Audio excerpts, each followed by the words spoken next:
میری طرف سے تمام قوم کو 14 اگست کا جشن آزادی مبارک ہو، بہنوں، بیٹیوں، ماؤں کو۔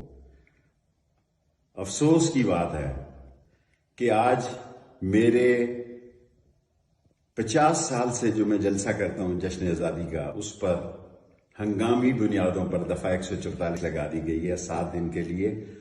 ہمارا سٹیج، ہمارے لاؤڈ سپیکر، ہمارے بجلی، ہماری آتش بازی، سارا سامان جو ہے اس کو پولیس نے قبضے میں لے لیا۔ رات انہوں نے میری بہنوں، میرے بھتیجوں، میرے بھائیوں کے گھر میں ریڈ نہیں کیا، ڈکیتی کی، اور وہاں سے تمام قیمتی سامان اٹھا کے اسی طرح لے گئے جس طرح میرے گھر سے اسلام آباد سے 2 دفعہ لے کر گئے۔ ہمارا جرم کیا ہے؟ ہم پاکستان کے وہ وفادار لوگ ہیں جنہوں نے 16 دفعہ وزارت پہ، جن پہ کوئی کرپشن کا کیس نہیں، اور پاک فوج کے ساتھ کھڑے ہوتے ہیں۔ 2 دفعہ پاک فوج کی وزارتوں میں رہے، اور 9 مئی کے واقعے کی مذمت کرنے والے لوگوں میں شامل ہیں، اور ہم پاکستان سے باہر تھے، رات کو آئے، اور لیکن یہ بات کہنا چاہتے ہیں کہ خدا کے لیے غریب کے حالات کو سمجھیں۔ میں انوار اللہ کاکڑ صاحب کو بھی فون کرنے لگا تھا کہ ہمارے ساتھ بڑی زیادتی ہو رہی ہے، لیکن کیونکہ ہمارے جو اہل تشیع حضرات ہیں ان کے ساتھ امام زین العابدین کے دن کی احترام اور حرمت کے لیے ہم نے فیصلہ کیا کہ 11:10 پر ہم نے یہ فنکشن ختم کر دینا ہے۔ آپ سوچیں کہ اس ملک میں 160 سے 180 دنوں نے آٹا کیا، انہوں نے بجلی 50 سے 60 روپے فی یونٹ کی۔ اس ملک میں لسانی، اقتصادی، سماجی، معاشی بحران پیدا کیا، غریب مر گیا، گلی محلے میں لوٹ مار شامل ہے، اور آج ملک الیکشن کی طرف جا رہا ہے، اور ریاست عوام کا نام ہے۔ ریاست کسی اور چیز کا نام نہیں۔ عوام مضبوط ہیں، خوشحال ہیں، ساتھ ہیں، تو پاکستان مضبوط اور خوشحال ہے۔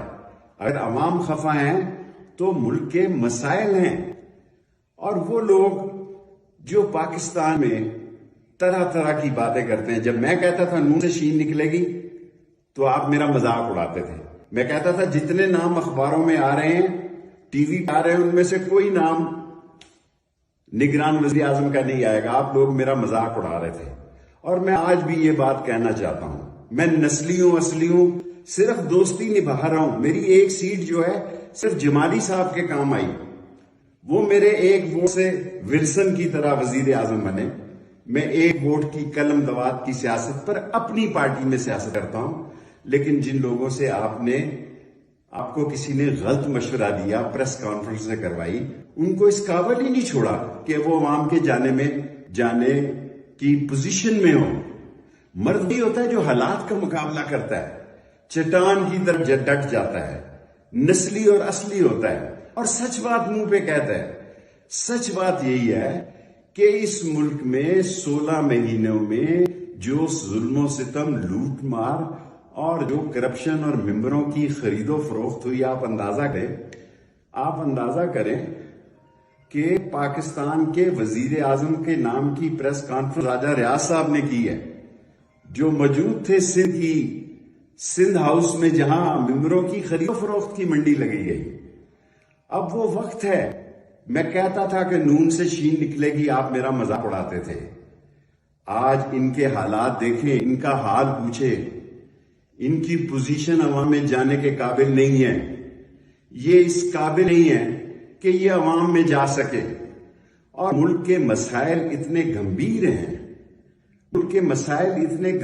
کہ اگر انہیں حل نہ کیا گیا تو کوئی پارٹی، کوئی سیاستدان اس ملک کے معاشی بحران سے نہیں نکال سکتا اس ملک کو۔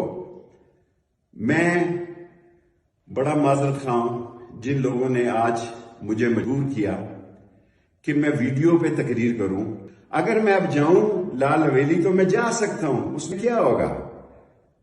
کیا ہوگا کہ یہاں 9 محرم کو پہلے ایک دفعہ بہت بڑا خون خرابہ ہوا تھا، جسے میں نے، لال حویلی نے آگے بڑھ کے جان پہ کھیل کے، کیونکہ میں سمجھتا ہوں کہ ہر شخص کو حق حاصل ہے کہ اپنے عقیدے کا احترام کرے اور دوسرے کے عقیدے کو نہ چھیڑے. میں آپ سے بہت ساری باتیں کرنا چاہتا تھا لیکن میرا سارا نظام اٹھا کر لے گئے یہ لوگ. میری ساری چیزیں اٹھا کے لے گئے. یہ مجھ سے لال علی چھیننا چاہتے ہیں. میں اکیلا آدمی ہوں اس پاکستان میں. اگر میری کسی سے غلطی ہو گئی ہو, غیبت ہو گئی ہو تو مجھے معاف کر دیا جائے. میں اکیلا انسان پاکستان میں اللہ اور اس کے نبی کا جھنڈا بلند کرنے والا آدمی ہوں. میں نے ایوب خان کی جیل دیکھی, اس میں کوئی ظلم و ستم نہیں تھا. پورے 7 بجے ناشتہ ملتا تھا. حالانکہ قلعہ تھا وہ. یحییٰ خان میں میرا کورٹ مارشل ہوا. ہری پور جیل میں سکول ٹیچر تھا. ختم نبوت میں 2 دفعہ قید ہوا 1 سال. ہر جگہ انسانی سلوک کیے گئے. اور یہی نہیں, کلاشن کوف کیس میں مجھے 7 سال سزا دی گئی جو میں نے بھاولپور میں کاٹی. لیکن تمام اصولوں کو مد نظر رکھا گیا. آج آئین کو پامال کر دیا گیا. یہ کہہ رہے تھے کہ نواز شریف آ رہا ہے. میں ان کو کہتا تھا وہ نہیں آئے گا. یہ لوگ نواز شریف کو دھوکہ دے رہے ہیں. سپریم کورٹ کا فیصلہ آ گیا.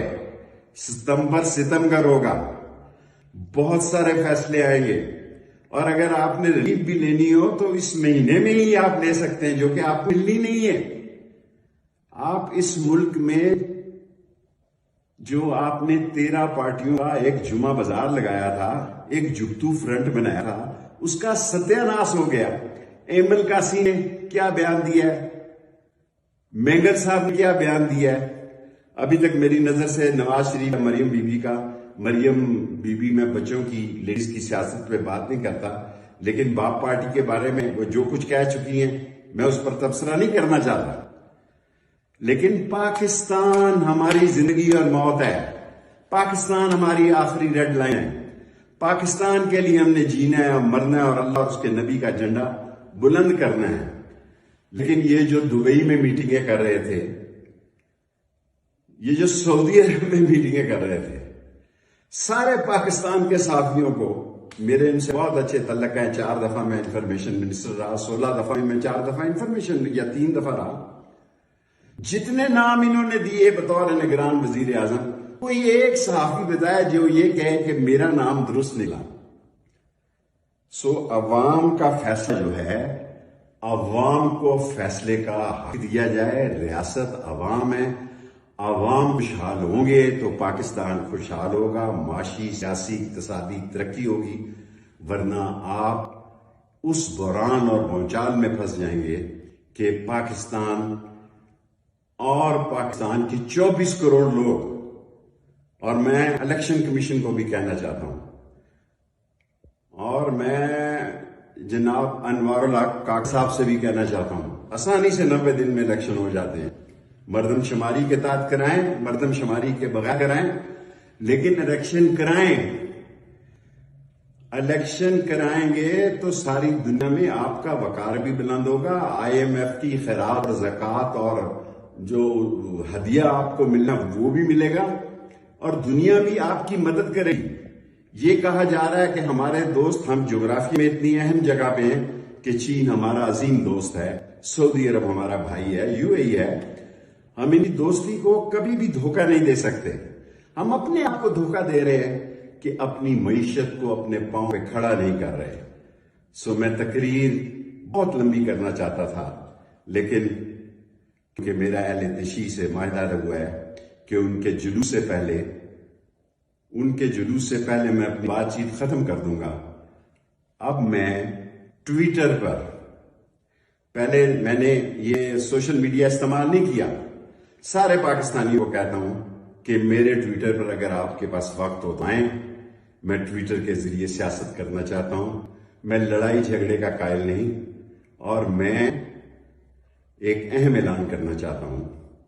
وہ اہم اعلان یہ ہے کہ میں اسی تقریر